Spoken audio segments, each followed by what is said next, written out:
Everyone, and welcome back to this week's episode of the Digital Law Podcast, brought to you by Digital Law and produced by Anson Evaluate. As a bit of background, we're a law firm that works solely on technology, cybersecurity, and legal issues. In each episode, we look at stories in the law related to digital technology from around the world, with an emphasis on data protection and cybersecurity. I'm Amelia Davies, an apprentice solicitor at Digital Law UK, and I'm joined by my colleague Peter Wright, and we're just going to be running through some of the news stories that have been coming up this week. So I'll pass over to Peter to introduce himself, and then we will get started. Hello everyone, my name is Peter. I'm a solicitor and the Managing Director at Digital Law, and we've got quite a few stories to get through this week, so I'll pass back to Amelia. Thanks, Peter. So kicking off with arguably one of the biggest stories of the news today, and when I say today, I mean Monday the 11th of March, and that is the Princess of Wales and the elusive picture. I mean, if you've not heard about it at this point, I mean, where have you been?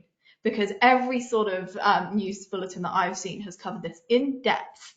So the Princess of Wales has apologised for any confusion after she admitted to editing a Mother's Day photograph of her and her children.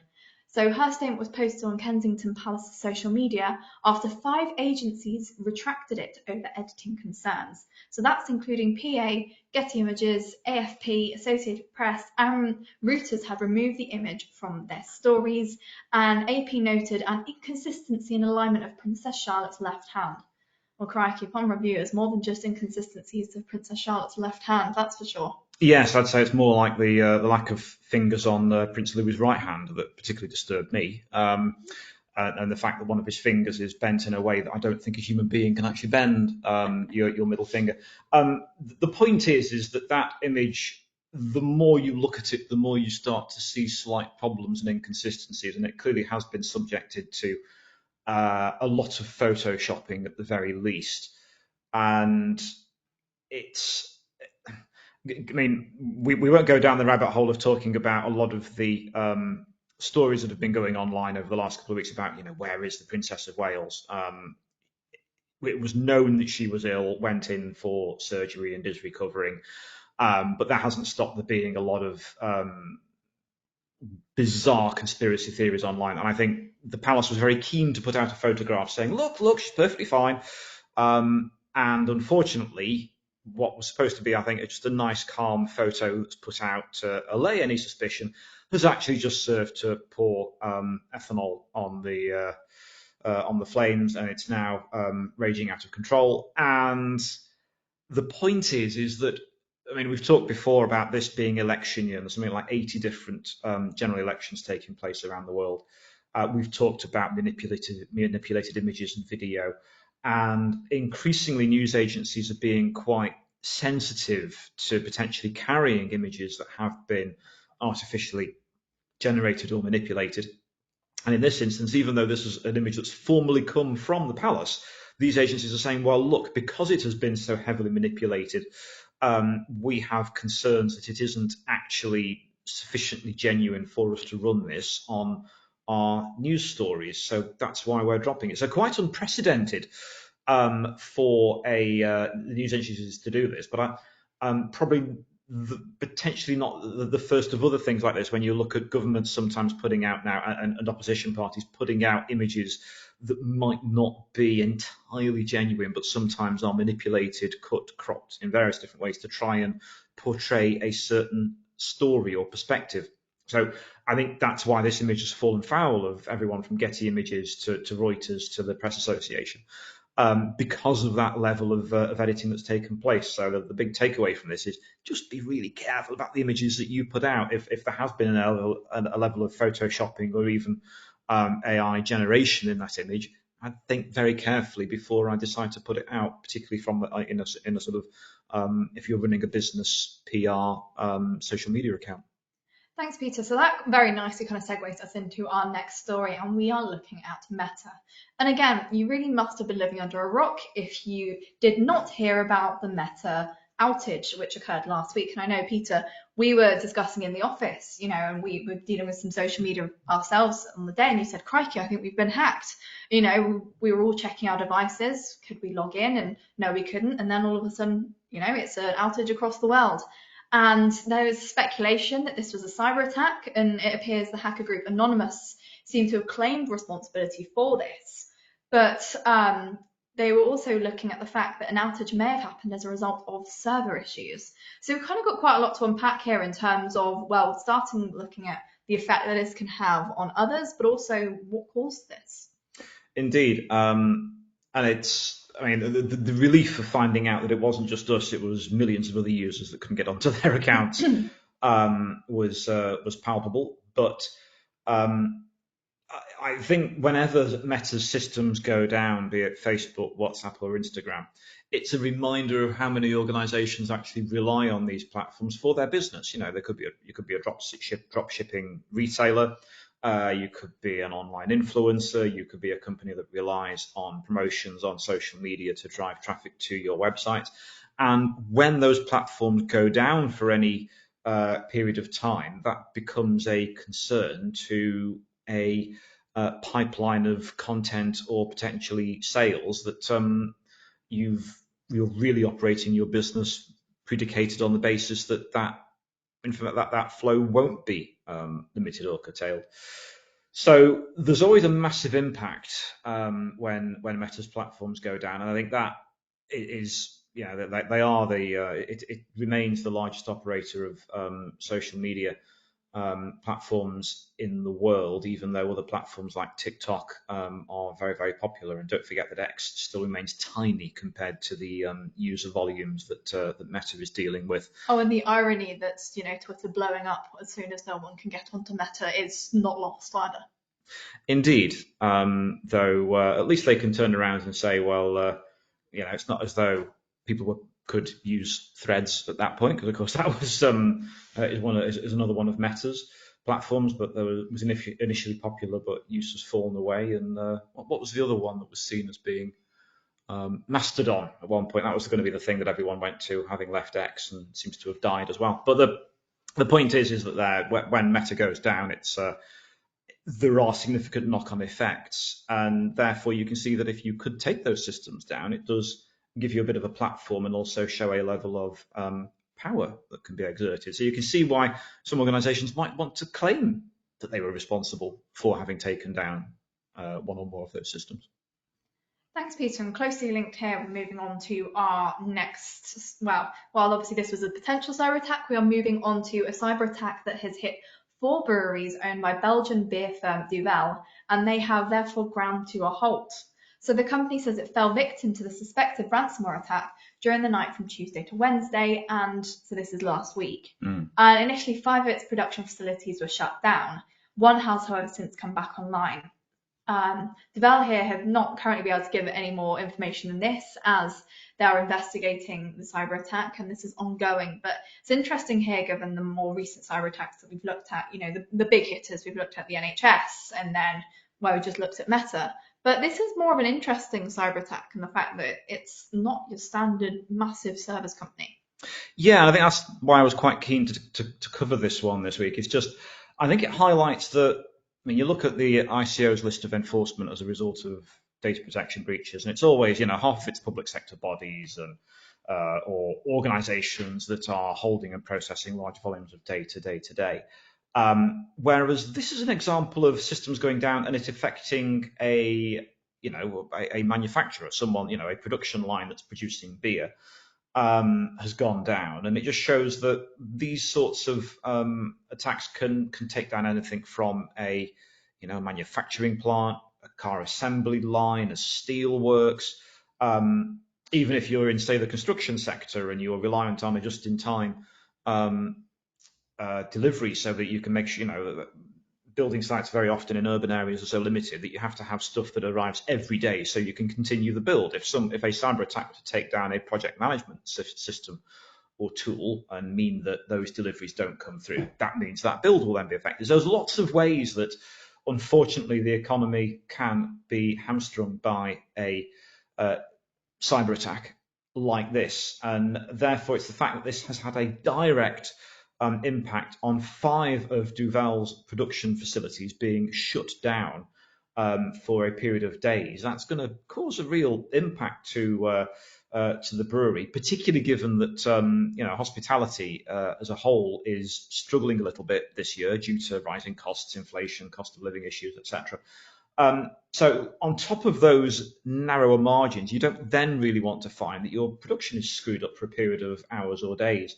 So yeah, this is just really a sort of a general warning that, yeah, cyber attacks can take down organizations large and small, and don't assume that because your systems might be more manufacturing or more heavy duty sort of manufacturing based, doesn't mean that they can't all be vulnerable to, in some way, shape or form, being taken offline. Thanks, Peter. So moving on to our next story, we are moving to the ICO. And so the ICO has issued a reprimand to West Midlands Police after the force repeatedly mixed up two people's personal data. So on numerous occasions throughout 2020, 21 and 2022, they incorrectly linked and merged the records of two people with the same name and date of birth. Both people had been victims of crime, however, one was a suspect, meaning the West Midlands Police did not make a clear distinction between personal information of victims and suspects of a crime. So the mix-up led to inaccurate personal information being processed, and as a result in catalogue of errors, including officers attending the wrong address when attempting to find a person regarding serious safeguarding concerns. Officers also incorrectly visited the school of the wrong person's child. So you've got some pretty glaringly obvious mix-ups here, Peter.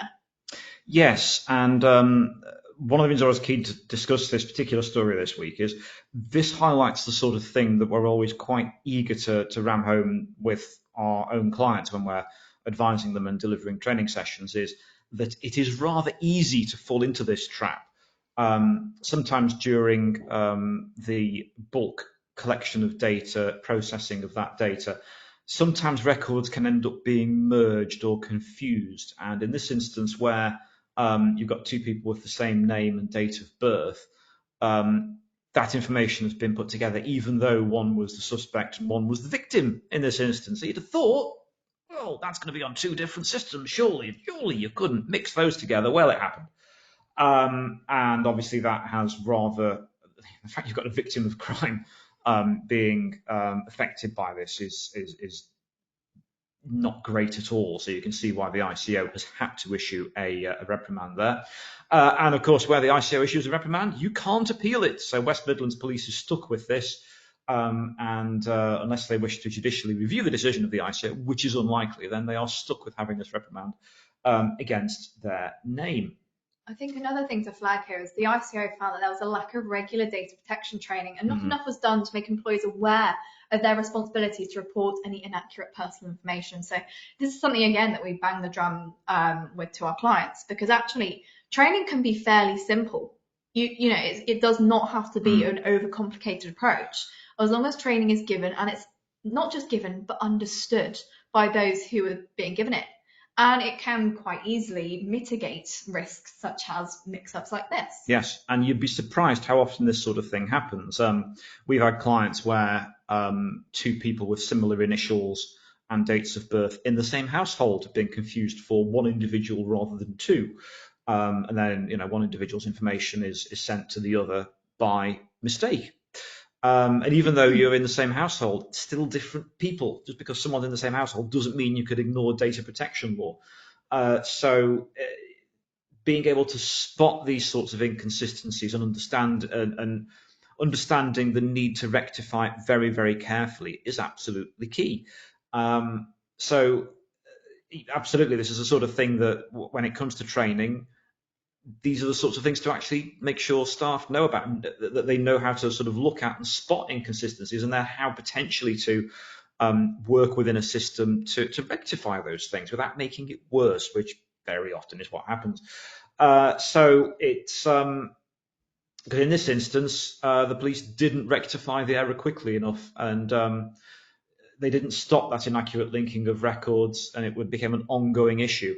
So sometimes it's like, having spotted the issue, can you rectify it in a straightforward, neat manner? Don't forget that individuals have that 30-day right to rectification of their personal data if they ask for it. So if they point out there's a problem here, and then a data controller doesn't deal with it in the requisite period of time, again, you're running the risk of a reprimand, monetary penalty notice, enforcement, etc. So these things matter. They can't be ignored. And as I say, this is the sort of thing that the point we're always trying to make to our clients, that these sorts of things can happen a lot more easily and a lot more frequently than you may think. Thanks, Peter. So sticking with the ICO here, the ICO finds the Home Office's pilot of GPS electronic monitoring of migrants breached UK data protection law. And so this is quite an interesting one. So essentially the purpose of the pilot was to test whether electronic monitoring is an effective way to maintain regular contact with asylum claimants while reducing the risk of absconding, and to establish whether it's an effective alternative to detention.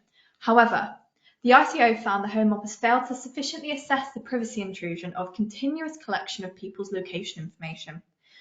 Tracking people is highly intrusive, and organisations planning to do this must be able to provide a strong justification for doing so. And we're not talking about just general tracking, we're talking about 24/7 geolocation here, aren't we, Peter? Yes, from the description here, it looks like the Home Office was tagging, tracking those who were claiming, who were being processed in terms of claiming asylum.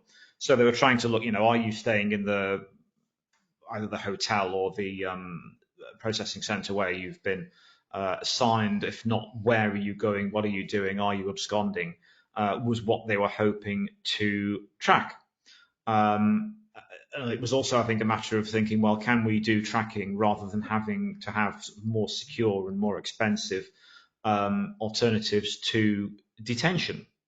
So wanting to have something that was a little bit probably cheaper and a bit more cost effective, given the fact that we know that the Home Office is currently spending a rather lot of money keeping asylum claimants in different hotels and processing centres. And in this instance, no one seemed to stop and think that if you were collecting GPS data and you could see if someone where someone's sleeping every night, where someone might be going to meet friends and family, or doing shopping, or looking and being able to build up a picture and profile of their habits, that might become personal data.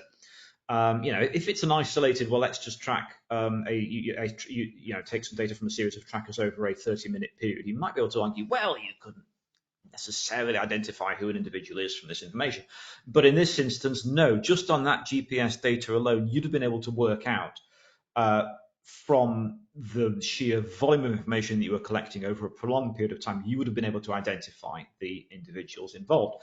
And therefore, it becomes personal data. Remember that definition of personal data? Personal data allows an individual to be identified. We don't know what other personal data identifiers might have been collected and processed alongside this GPS data. So, was it an IP address that was being collected alongside the GPS data? Was it just the GPS data on its own? But in our view, even if it was just the GPS data, if you're collecting a sufficiently large volume of it, that becomes personal data, and that's why you've therefore had this problem. I think it's worth mentioning as well is the fact that obviously where you are collecting such a large amount of data, is then the risk of how are you keeping this data? Is it safe? Is it being kept safely and securely?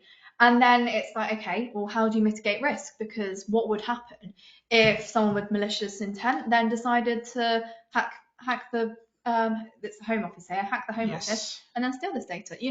These are people kind of seeking asylum. There could be some varying different degrees of intrusion that could happen should the data be taken. I think the word we're looking for there is vulnerable. Exactly. You've got people that may have been subject to modern slavery, people trafficking, and are by definition in a somewhat vulnerable position, and therefore you need to think quite carefully about whether bulk data collection on them may put them further at risk, and indeed whether your own systems might be vulnerable to being compromised by some of the criminal elements and gangs involved in how these individuals found themselves on the way to the UK in the first place. And that just seems to have not been considered here.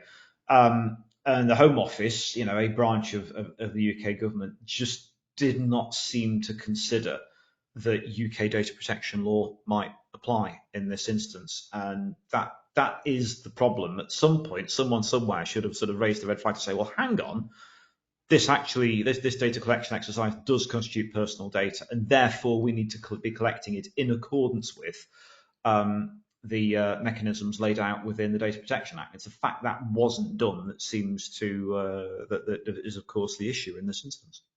Thanks, Peter. So sticking with the ICO for our final story of today, the ICO has ordered Penny Appeal, which sends aid to more than 30 crisis-hit countries worldwide, to cease and desist. So the charity was found to have dispatched more than 460,000 unsolicited texts during a 10-day period to 52,000 people that had not consented to receive the messages or had clearly opted out, said the ICO. So following receipt of the text, the ICO and Mobile UK's spam reporting service received 354 complaints. Among them, individuals reported saying their opt-out replies had been ignored, and others described the messages as intrusive and often received late at night. So there's quite a lot to unpack here, but the big thing is people didn't want this communication, so why were they receiving it? Exactly. So in this instance, it looks like you've got contact lists not being properly maintained or updated, certainly not keeping track of requests where people opt out or say, I don't want to receive this anymore, and either reply, stop, or unsubscribe to unwanted texts. And in this instance, there was simply no proper maintaining of those lists, and even the people saying stop, they carried on receiving this large volume of bulk marketing. I think this is a useful story to look at this week, just because for my money, I think there's been an uptick at the moment of quite aggressive email spamming from those wishing to sort of strike out for business or looking for charitable donations or trying to sell things.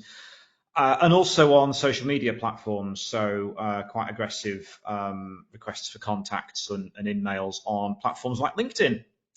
And I think that could be just a sign of a generally difficult economy around the world, and just that people are therefore pushing ever harder, trying to generate some business. And if you have to send out hundreds of thousands of marketing communications on the hope that just a few fractions of a percent, like 0.1 or 0.2% of those people then reply, and it turns out to be a useful marketing exercise, you think, well, that's worthwhile. But therefore, to get those few replies, you're going to send out ever larger volumes of unsolicited marketing communications.